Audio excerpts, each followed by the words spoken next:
We say Allah. Okay, so that's God to the Muslims. Some say it's not even the God of the Christians and so on. It's just a God. Some even said it's a moon god. But let us now look at the linguistic of the word Allah. It in itself is the beauty of Islam. Because the word in Arabic doesn't mean God. Just in case you thought it did, it doesn't. Because we have a word in Arabic for the word in English, God. It's called Ilah. Ilah, God. God, Ilah. That's the word. But when we speak about the one and only God, the one that's to be worshipped, the God of Adam, the God of Abraham, and the God of Moses, God of Jesus Christ, peace be upon him, and the God of Muhammad, peace be upon him, we're talking about essentially the only God that's worthy to be worshipped. No other God. Now, what would be the proof for this? I realize that we have a lot of detractors who will say, no, it's not true, I don't believe it. Let's get a proof from the English translation of the Bible. That's a good place to start. Around the earth, there are many hotels and motels. And almost every one of them that you go to, there's a drawer beside the bed that when you open it up, you'll find a book in there and you'll take it out. Now, what is that book? And you already know the answer. It's the Bible. It's the Gideon publication of the King James Version of the Bible. The Gideons are very proud of it because they've translated it into so many languages. If you'll turn a few pages right in the beginning, you'll find examples of the translation to Chinese and Korean and into Urdu, the language of Pakistan. You'll find it into Tamil. You'll find it translated into Afrikaans language, which happens to be the first. And the second language translated to is Arabiya, Arabic. And there is an example of each one of these languages from the verse in the Gospel of John, chapter 3, verse 16.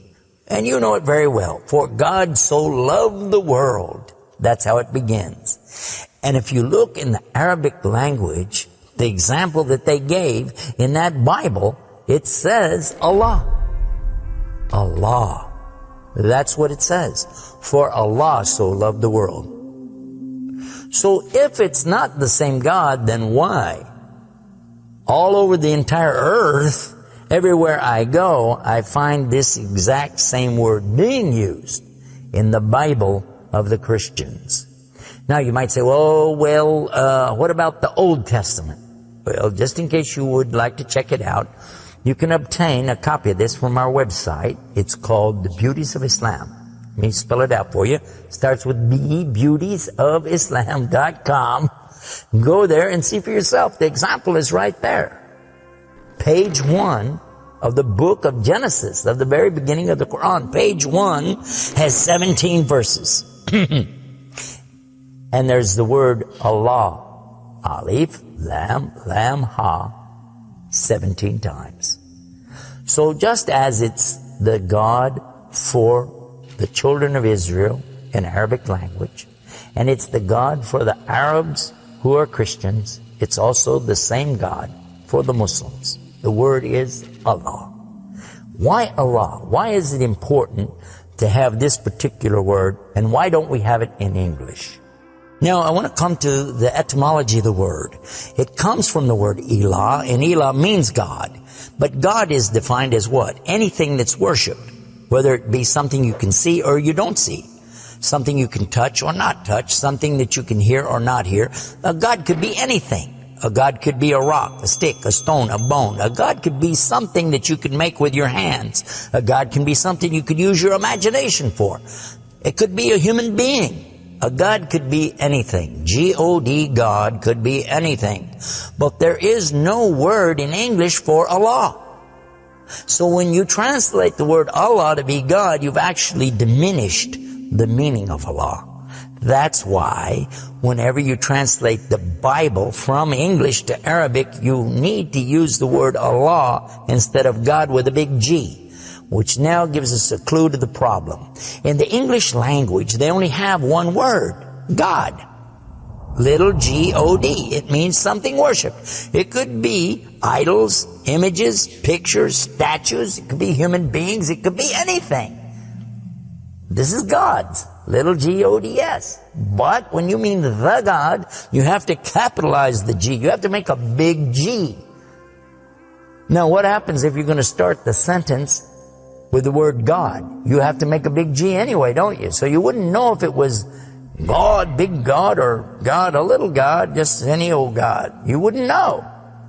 Also, whenever you're speaking to someone, they can't see the letters. So when you say God, which God? What God are you talking about? In Arabic, though, it's clear. When you say Ilah, okay, he's talking about a God. And Allah is an Ilah. But he's also Al-Ilah, the only Ilah.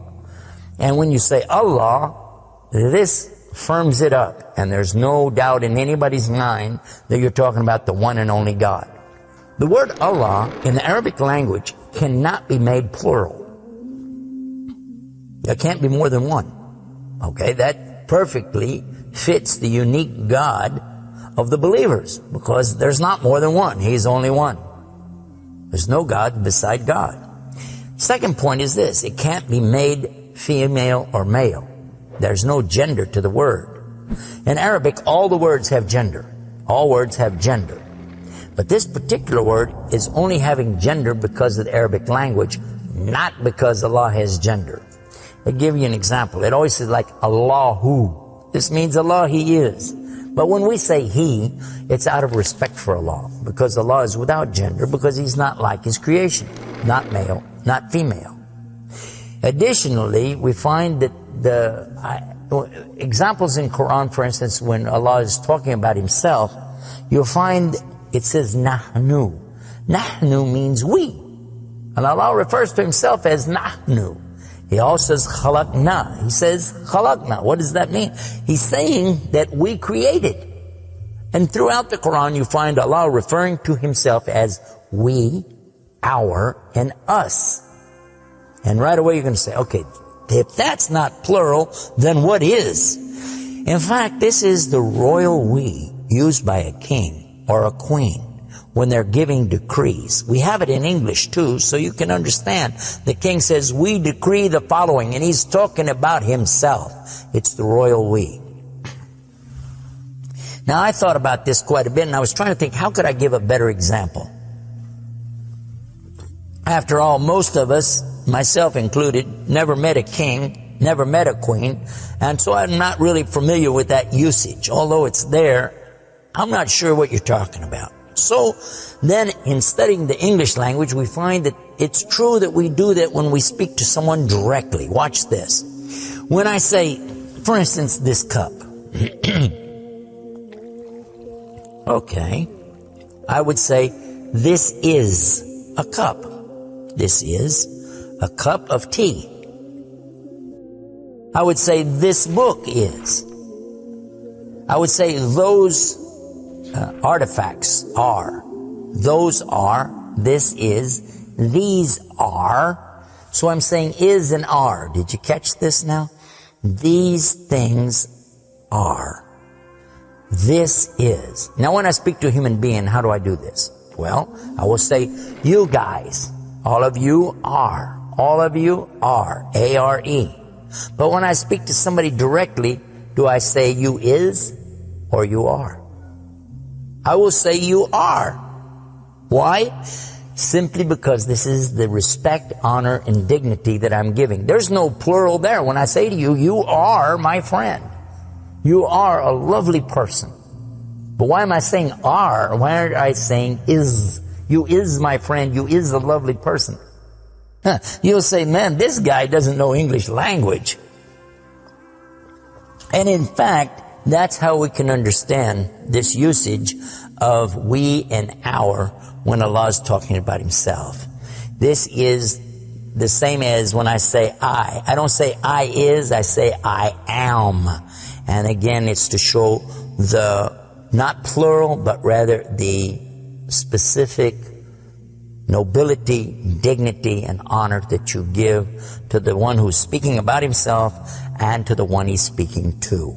And in the same way, that's exactly what Allah is doing when He says nahnu and khalaqna and other examples throughout the Quran. So now what we've learned is that Allah's name itself is the perfect name for Allah. It is something that is so fantastic to describe who He is and who He isn't. The one and only God. There's none other like Him, nothing like unto Him, Allah, and at the same time, the dignity, the royalty, the honor that's due Him is contained in His name. Not like anything else, not male, not female, and yet He is the all Allah, the only God.